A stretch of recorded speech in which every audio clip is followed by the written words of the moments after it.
Hello friends, this is Varsha. Welcome back to Varsha's academy.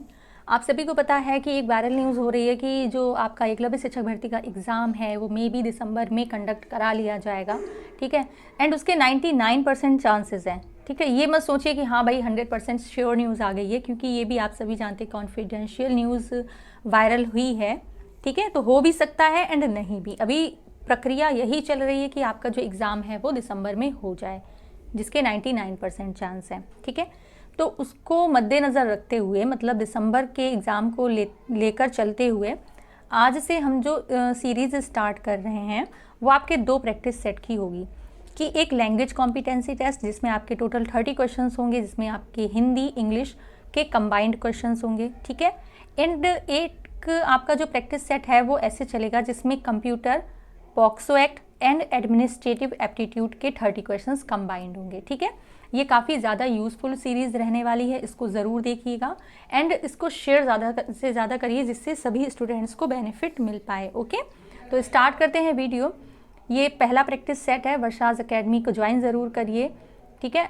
इनमें जैसे हम संधि बताएंगे तो संधि को पूरे अच्छे से समझाते हुए चलेंगे, जिनसे जो स्टूडेंट्स हिंदी वाले नहीं हैं उनको भी अच्छे से समझ में आ जाए। ओके, तो पहला क्वेश्चन है कि अभिष्ट में कौन सी संधि है।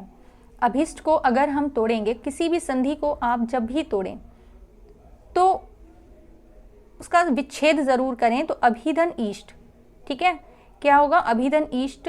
तो जब ये छोटी ई बड़ी ई से मिलेगी तो ये बड़ी ई की मात्रा यहाँ पर आ जाएगी, ये दीर्घ संधि है, ठीक है। जहाँ पर भी बड़ी आ की मात्रा हो, बड़ी ई की मात्रा हो, बड़े ऊ की मात्रा हो, ठीक है, वो आपके दीर्घ संधि के अंतर्गत आते हैं। तो इसका जो राइट ऑप्शन है वो ए हो जाएगा। बात करते हैं क्वेश्चन नंबर 2 की कि दिगंबर का संधि विच्छेद करिए। दिगंबर का अगर हम संधि विच्छेद करेंगे तो ये कौन सी संधि है, पहले ये बताइए। दिक धन अंबर, क्या हो जाएगा, दिक धन अंबर, ठीक है। यानी कि ऑप्शन नंबर ए इसका राइट ऑप्शन है, ये व्यंजन संधि है। इसके रूल्स जो हैं वो हमने क्लास में करा दिए हैं, आप उनको अच्छे से देख लीजिएगा, फिर भी हम थोड़ा सा बताते हुए चलेंगे। परमानंद में कौन सा समास है। परमानंद का मतलब क्या हो गया, परम आनंद, ठीक है। अगर आप इसको तोड़ेंगे तो क्या हो जाएगा, परम आनंद हो जाएगा, परम अलग और आनंद अलग, अगर, ठीक है। तो इसमें ये चीज़ नोटिस करिए, ये चीज़ नोटिस करिए कि आनंद है, बट कैसा आनंद है, परम। तो ये विशेषण की विशेषता बता रहा है। ये विशेषण और विशेष किसमें होते हैं, कर्मधारय में होते हैं। कृपण का विलोम, कृपण मीन्स क्या होता है, जो बहुत ही ज़्यादा कंजूस होता है, ठीक है, उसको कृपण कहते हैं। विलोम शब्द आप तभी अच्छे से कर पाएंगे, जो भी वर्ड है उसकी मीनिंग आपको पता होनी चाहिए, ठीक है। तो कृपण का विलोम क्या होगा, दानी। कृपण मीन्स कंजूस हो गया, और दानी जो बहुत ज़्यादा दान करता है। ओके, ये आपके 4 क्वेश्चंस हो गए हैं। चांदनी का पर्यायवाची शब्द नहीं है, तो यहाँ पर नहीं है पूछा है। चंद्रातप, कौमुदी, ज्योत्सना, मयंक, ये 4 ऑप्शंस हैं। इन चारों में से कौन सा है जो चांदनी का पर्यायवाची नहीं है, तो मयंक। मयंक किसका पर्यायवाची होता है, चंद्रमा का पर्यायवाची होता है। ओके, जूतियों में दाल बांटना मुहावरे का क्या अर्थ है।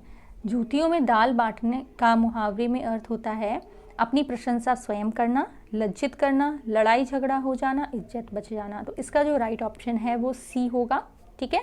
जूतियों में दाल बांटना, भाई अगर आपको कोई इस तरह से अगर देता है दाल तो आप क्या करेंगे, उससे झगड़ा ही तो करेंगे जाकर, ठीक है। तो इसका इस मुहावरे का अर्थ क्या हो जाएगा, लड़ाई झगड़ा हो जाना, ठीक है। नेक्स्ट है जो व्याकरण जानता हो। जो व्याकरण जानता हो उसको क्या कहते हैं, वैयाकरण कहते हैं, अक्षम्य कहते हैं, व्याकरण कहते हैं, मितभाषी कहते हैं। तो मितभाषी नहीं कहते हैं, उसका राइट ऑप्शन हो जाएगा ऑप्शन ए। जो व्याकरण जानता है उसको बोलते हैं वैयाकरण। ओके, निम्नलिखित में शुद्ध वाक्य है।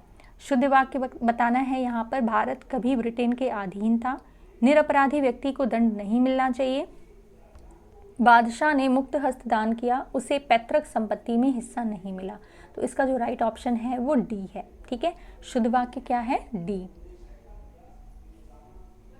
अब यहाँ पर देख लीजिए, जैसे अधीन है तो अधीन नहीं होता है, ठीक है। निरपराधी व्यक्ति को दंड नहीं मिलना चाहिए, तो निरपराधी। बादशाह ने मुक्त हस्त क्या होता है, ये यहाँ पर गलत है। तो इस तरह ये सारे वर्ड्स जो यहाँ पर गलत लिखे हैं, इसीलिए राइट ऑप्शन यहाँ पर डी है। नीचे एक ही शब्द की वर्तनी 4 तरह से लिखी गई है, सही का चयन करें। तो इसमें देखिए अनुग्रहित, अनुग्रहित, अनु यहाँ पे बड़े ऊ की मात्रा हो गई, ठीक है। यहाँ पर पहले वाले में जो गा के नीचे आपका ऐसे रा लगा हुआ है, ये गलत वर्ड है, ठीक है। तो राइट ऑप्शन यहाँ पर डी है। देख लीजिए, ना में छोटे ऊ की मात्रा लगती है, गा में आपका री ऋषि वाला जो ऋ होता है वो लगा है, एंड हा में बड़ी ई की मात्रा होती है, ठीक है। अनुग्रहित होता है, ना कि अनुग्रहित, ठीक है। देखिए, इसमें वर्तनी में क्या होता है, जैसा आप उच्चारण करेंगे वैसा ही आप लिखेंगे भी, ठीक है। इन शब्दों को ऐसा नहीं कि आपने पढ़ लिया और काम चल गया, प्रत्येक वर्ड को आपको लिखकर प्रैक्टिस करनी होगी, तभी आप शुद्ध वर्तनी कर पाएंगे। नेक्स्ट है क्वेश्चन नंबर 10, कान का कच्चा होना मुहावरे का अर्थ है। कान का कच्चा होना मतलब क्या होता है? बहरा होना, सुनी सुनाई बातों पर विश्वास करना, सभी पर विश्वास करना, कम सुनाई देना। तो क्वेश्चन नंबर 10 का जो राइट ऑप्शन है वो है सुनी सुनाई बातों पर विश्वास कर लेना, जो आजकल सभी लोग करते हैं, जिसकी वजह से क्या होते हैं कि जो रिलेशंस हैं, पारिवारिक संबंध हैं, वो खराब होते हैं। कान का कच्चा नहीं होना चाहिए। अगर आपसे कोई कहता भी है कि फला इंसान आपकी बुराई कर रहा है, तो आपकी सबसे पहली प्राथमिकता ये होनी चाहिए कि आप खुद जाकर उससे पूछें कि हाँ भाई ऐसी बात है या नहीं है, ठीक है। तो क्वेश्चन नंबर 10 का राइट ऑप्शन यहाँ पर क्या हो जाता है? बी हो जाता है। आगे बढ़ते हैं। अब ये हमारे इंग्लिश के क्वेश्चंस आ गए हैं।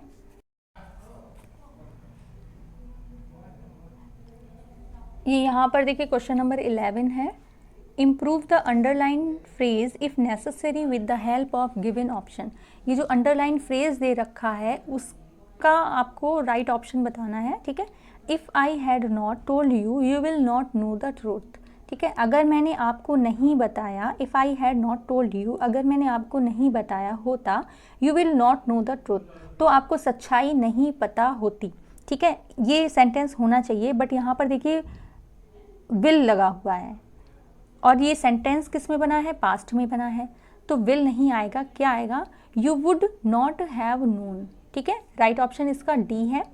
क्वेश्चन नंबर 12 देखते हैं, choose the meaning that best suits for following idiom, be bound up with, मतलब के साथ बंधा होना, किसके साथ बंधा होना, इसका क्या मतलब राइट ऑप्शन होगा? बी वेरी बिजी और प्री ऑक्यूपाइड। यहाँ पर हम ठीक कर देंगे जब आपको PDF दी जाएगी, ठीक है। तो क्वेश्चन नंबर 12 का राइट ऑप्शन यहाँ पर सी है। आगे बढ़ते हैं क्वेश्चन नंबर 13 की तरफ। Out of the given alternatives choose the one which best express the meaning of the underlined word. तो जो अंडरलाइंड वर्ड है उसका सिनोनिम्स आपको बताना है, ठीक है। A number of tenants have been evicted for not paying the rent. इसका मतलब हो गया किराया ना चुकाने पर कई किराएदारों को बेदखल कर दिया गया। तो इविक्टेड मतलब ज़बरदस्ती उनको निकाल दिया गया, ठीक है। तो इसका जो सिमिलर मीनिंग हो रहा है वो है थ्रोन आउट, ठीक है, बाहर फेंक देना, बेइज्जत करके निकाल देना, ठीक है। तो राइट ऑप्शन इसका डी है। क्वेश्चन नंबर 14 देखते हैं, complete the sentence given below by choosing the correct form of verb from options that follow. यहाँ पे करेक्ट आपको वर्ब की फॉर्म लगानी होगी कि क्या आएगी? जिम केम यस्टरडे, जिम कल आया था। I do not know whether he today, ठीक है। क्या होगा? मुझे नहीं पता कि आज वो कहाँ गया। यही तो बोलेंगे भाई कि व्यक्ति आज आया था, अभी मुझे नहीं पता कि वो कहाँ आया, कहाँ गया है। तो विल बी कमिंग, आज वो कब आएगा मुझे नहीं पता, ठीक है। तो क्वेश्चन नंबर 14 का राइट ऑप्शन कितना हो जाएगा? कौन सा हो जाएगा? बी। नेक्स्ट बढ़ते हैं क्वेश्चन नंबर 15 की तरफ। Improve the underline phrase if necessary with the help of given option. यहाँ पर आपको ये सही करना है जो फ्रेज दिया गया है ऑप्शंस के माध्यम से। George was led to a rest besides his parents, ठीक है। जॉर्ज को उसके माता पिता के अलावा दफनाया गया, मतलब माता पिता नहीं आए, उसके पीछे उसको दफना दिया गया। तो यहाँ पे लेड टू अ रेस्ट की जगह पर ऑप्शन बी सही होगा, उसका right option led to rest होगा, ठीक है। Choose the expression that best describes the word. इसका मतलब है जो आपको वर्ड दिया गया है उसका बेस्ट डिस्क्रिप्शन आपको बताना है कि क्या होगा। तो आप तभी बता पाएंगे जब आपको हुडलुम की जो मीनिंग है वो पता होगी, ठीक है। तो इसकी मीनिंग होती है बदमाश, यानी कि बहुत ज़्यादा जो शैतान होता है। अब शैतान से ही आप समझ गए। यहाँ पर देखिए, a neighbour who is rather noisy, ये नहीं होगा भाई, नाइबर ऐसे नहीं है। A wayside hawker, a student who hoots and shouts, ये भी नहीं है, इसका होगा अ वायलेंट क्रिमिनल। उन्हीं को तो बोलते हैं ना कि भाई बहुत बदमाश टाइप का व्यक्ति है, तो इसका राइट ऑप्शन यहाँ पर सी हो जाएगा, हुडलूम, अ वायलेंट क्रिमिनल। ठीक है, 2-3 बार पढ़ेंगे आपको याद हो जाएगा। नेक्स्ट है question number 17, choose the word most nearly opposite in meaning to the given word. तो वर्ड है डस्की। डस्की किसको कहते हैं? जो थोड़ा सांवले कलर का होता है उसको बोलते हैं हाँ भाई आप डस्की हो। ठीक है, सांवला कलर। तो सांवले का मीनिंग आपको अपोजिट बताना है, तो राइट ऑप्शन हो जाएगा ब्राइट, यानी कि जिसका बहुत कलर फेयर हो। ठीक है, ब्राइट। क्वेश्चन नंबर 18 है, choose the expression that best describe the word. इसमें भी आपको सिनोनिम ही बताना है। फैलेबल, तो फैलेबल का जो मतलब होता है वो होता है अविश्वसनीय। इसका राइट ऑप्शन हो जाएगा D, act to make mistakes और गो रॉन्ग, गलतियां करने या गलत होने की संभावना होना। ठीक है, नेक्स्ट पढ़ते हैं question number 19, change the given sentence into passive voice. ये सेंटेंस दिया गया है, इसको आपको पैसिव में कन्वर्ट करना है। The player is taking extra time. बहुत अच्छे से आपको क्लास में समझाया था कि एक्टिव पैसिव कैसे चेंज करते हैं। जो सब्जेक्ट है वो ऑब्जेक्ट बन जाता है एंड देन जो ऑब्जेक्ट है वो सब्जेक्ट बन जाता है। तो इसमें ऑब्जेक्ट क्या है? एक्स्ट्रा टाइम है, तो उसको हम सब्जेक्ट बना लेंगे। तो भाई सब्जेक्ट किस में है? ए बी सी, 3 ऑप्शंस में है, यानी कि डी वाला आपका बिल्कुल रॉन्ग हो गया। ठीक है, तो एक्स्ट्रा टाइम। अब इज़ है, फिर देखेंगे कि इसका जो इज़ है, टेंस है, वो कौन सा है? तो प्रेजेंट कंटिन्यूअस टेंस है। इसमें हम क्या लगाते हैं जब बनाते हैं पैसिव वॉइस? तो इज़ के साथ में हम बीइंग का यूज़ करते हैं। तो यहाँ देखिए वॉज बीइंग है तो ये भी नहीं होगा, वॉज टेकन है ये भी नहीं होगा, तो राइट ऑप्शन यहाँ पर है इज़ बीइंग। ठीक है, फिर जो वर्ब आपकी होती है उसमें हम थर्ड फॉर्म उसकी यूज़ करते हैं, तो टेकिंग। ठीक है, और जो आपका सब्जेक्ट है, यानी कि जब उसको ऑब्जेक्ट बनाते हैं तो हम बाई का यूज़ करते हैं, बाई द प्लेयर। ठीक है, तो the player is taking extra time का जब पैसे बनाएंगे तो आ जाएगा extra time is being taken by the player. Option A इसका राइट ऑप्शन है। ठीक है, थोड़ा सा यहाँ पे क्लियर कर रहे हैं। Choose the wrongly spelled word, तो आपको यहाँ पर गलत स्पेलिंग वाला वर्ड चूज़ करना है। तो नेसेसरी देख लेते हैं, इसकी स्पेलिंग बिल्कुल सही लिखी हुई है। इमिटेशन की स्पेलिंग भी सही लिखी है, डायरेक्शन भी यहाँ पर सही लिखा है। जो स्पेलिंग है इमिटेशन, आप देख लें सही और गलत दोनों ही तरह से लिखी हुई है, तो ऑप्शन सी इसका राइट ऑप्शन है। ओके, नेक्स्ट देखते हैं 21। आपके हिंदी के हमने 20 क्वेश्चन इसलिए रखे हैं कि हिंदी ज़्यादा स्टूडेंट्स ने चूज़ की हुई है। ठीक है, पृथ्वीराज रासो के रचयिता कौन है? तो आपको पता होना चाहिए, क्योंकि आप जानते हैं कि हिंदी लैंग्वेज वाला जो पार्ट है वो आपका अच्छे से डिस्क्राइब नहीं है, इस वजह से क्या रखा है उसमें कोई भी क्वेश्चंस पूछ सकते हैं। तो आप अच्छे से हिंदी की तैयारी करिए। पृथ्वीराज रासो के रचयिता कौन है? तो ऑप्शन बी यहाँ पर सही है, चंद बरदाई। पद्मावत किसकी रचना है, जिस पर मूवी भी बनी हुई है? ठीक है, तो उसका राइट ऑप्शन यहाँ पर है मलिक मोहम्मद जायसी। अब देखते हैं नेक्स्ट क्वेश्चन 23, हर्ष स्वर क्या है? तो इसमें आपको बताना है जो छोटे स्वर होते हैं तो ये कितने तरह के होते हैं ये पता होना चाहिए। कभी कभी नंबर पूछ लेता है, तो 4 होते हैं। कौन कौन से होते हैं? अ, ई, उ, एंड होता है आपका रे। ठीक है, ये 4 तरह के हर्ष स्वर होते हैं। तो इसमें कौन सा है? छोटा आ। ओके, संग्राम में उपसर्ग बताइए। उपसर्ग भी आ सकते हैं क्योंकि सिलेबस वेल डिफाइंड नहीं है, तो इसका जब आप संधि विच्छेद जब करेंगे सम धन ग्राम हो जाएगा, तो यहाँ पर राइट ऑप्शन बी हो जाएगा। ठीक है, इसको जब तोड़ेंगे तब सम धन ग्राम होगा, उपसर्ग यहाँ पर सम लगा हुआ है। नेक्स्ट बढ़ते हैं 25, मीठा की भाववाचक संज्ञा होगी। तो मीठा की भाववाचक संज्ञा क्या होगी? मिठास होगी। ठीक है, क्योंकि देखो मिठाई आप छू सकते हो, मधुर ये तो ध्वनि हो गई, मीठी ऐसा मतलब नहीं होगा। राइट ऑप्शन यहाँ पर बी है। मीन का पर्यायवाची शब्द बताना है, तो मीन का पर्यायवाची, जब मीन का मतलब आपको पता होगा तब आप पर्यायवाची ढूंढ पाएंगे। मीन का मतलब होता है मछली। ठीक है, तो यहाँ पर राइट ऑप्शन देखिए क्या है? सिखी, शापक, विभावरी। राइट ऑप्शन यहाँ होगा मत्स्य। ठीक है, option D is the right option. Next है 27, उत्तर और पूर्व की बीच की दिशा। उत्तर और पूर्व यानी कि आप जानते हैं कि ये आपका नॉर्थ है, ये साउथ है। ठीक है। तो इन दोनों के बीच की दिशा कौन सी है? उत्तर पूर्व ये दिशा है, इसको क्या बोलते हैं? तो इसको बोलते हैं ईशान। शांत रस का स्थायी भाव क्या है? शांत रस का स्थायी भाव होता है निर्वेद रस। Option D is the right option. Next है क्वेश्चन नंबर 29। काली घटा का घमंड घटा में कौन सा अलंकार है? तो यहाँ पर बताइए कौन सा अलंकार है। आप देख रहे होंगे कि जो घटा वर्ड है वो 2 बार आया है, यहाँ पर थोड़ा सा गलत आ गया है, इसको ठीक कर लीजिएगा। काली घटा का घमंड घटा, तो यहाँ पर घटा वर्ड 2 बार आया है, यानी कि एक शब्द आया तो 2 बार है लेकिन उनका जो अर्थ है वो अलग अलग है। ठीक है, जैसे कनक कनकते 100 गुनी मादकता अधिकाय। तो कनक में क्या होता है? एक माने सोना होता है, एक माने धतूरा हो जाता है। ठीक है, एक ही वर्ड का यूज़ कई बार करते हैं लेकिन उनका मीनिंग अलग अलग हो। ठीक है, यमक, इसका कौन सा राइट ऑप्शन हो जाएगा? इसको क्या बोलते हैं? यमक अलंकार बोलते हैं। श्री गुरु चरण सरोज रज निजमन मुकुर सुधार वर्णो रघुबर विमल जस जो दायक फल चार। तो ये कौन सा ये जो पंक्तियाँ लिखी हुई हैं इनमें कौन सा छंद है ये आपको बताना है। तो ये छंद है सोरठा। अब ये पता कैसे करेंगे?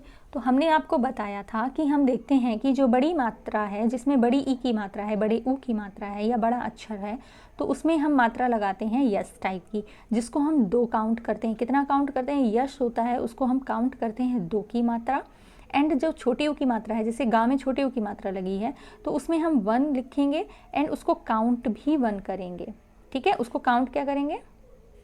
उसको काउंट भी 1 ही करेंगे। तो श्री में देखिए 2 है, गा में छोटे ऊ की मात्रा लगी है तो इसको हम 1 काउंट करेंगे। रा में भी छोटे ऊ की मात्रा गुरु, तो उसको भी 1 काउंट करेंगे। ठीक है, अब चरण है तो इसमें चरण, इसमें तीनों में ही क्या है? 1 मात्राएं ही हो गई। सरोज में देखिए सा में तो 1 मात्रा है एंड रा में आपकी 2 मात्राएं होंगी, जा में 1 मात्रा। तो आप इसको अलग से लिख के इसी तरह से जब काउंट करेंगे, क्योंकि मेरे पास यहाँ पर अभी इतना स्पेस नहीं है, तो इसमें जो विषम मात्राएं होती हैं, विषम चरण जो होते हैं, अब विषम चरण क्या होते हैं ये आपको नहीं पता होगा तो उसको भी हम समझ लेते हैं। विषम चरण मतलब जो आपका कॉमा लगा है उसके इधर वाला जो चरण है ये 1 है, कॉमा के इधर वाला जो चरण है वो 2 है, फिर नेक्स्ट लाइन में ये जो चरण है इसको 3 कहते हैं एंड कॉमा के इधर वाला जो चरण है वो 4 हो गया। ठीक है, इस तरह ये 4 चरण होते हैं। इसमें जो विषम चरण यानी कि 1 नंबर एंड 3 नंबर, इनकी जो मात्राएं हैं ये 11-11 मात्राएं होनी चाहिए। ठीक है, ये सोरठा के बारे में हम बता रहे हैं क्योंकि ये सोरठा है आपका, इसका राइट ऑप्शन सोरठा है। इसके हम रूल्स बता रहे हैं कि जो विषम चरण है यानी कि 1 और 3 वाले जो चरण हैं उसमें मात्राएं 11-11 होंगी एंड जो सम चरण है यानी कि 2 और 4 वाले उनमें मात्राएं आपकी कितनी होंगी? 13-13 मात्राएं होंगी। ठीक है, आप इसको अपने आप करके देखिएगा, अगर नहीं होता है तो कमेंट करिएगा, फिर हम उसको अलग से वीडियो बनाकर आपको समझा देंगे। ठीक है, तो राइट ऑप्शन इसका बी हो गया। तो ये टोटल 30 क्वेश्चंस थे। इसी तरह से आपके डेली अब क्वेश्चंस की जो प्रैक्टिस है वो कराई जाएगी। एक दिन आपका हिंदी एंड इंग्लिश का होगा एंड एक दिन आपका ये जो प्रैक्टिस सेट होगा उसमें नॉलेज ऑफ एक्ट और कंप्यूटर यानी कि ICT एंड एडमिनिस्ट्रेटिव एप्टीट्यूड के 30 क्वेश्चंस कंबाइंड होंगे। ठीक है, तो ये काफ़ी अच्छी सीरीज़ है जो आपको एग्ज़ाम में भी बहुत ज़्यादा हेल्प करेगी। चैनल को ज़्यादा से ज़्यादा शेयर करिए, सब्सक्राइब करिए एंड अपना सपोर्ट ज़रूर बनाइए। Thank you so much for watching.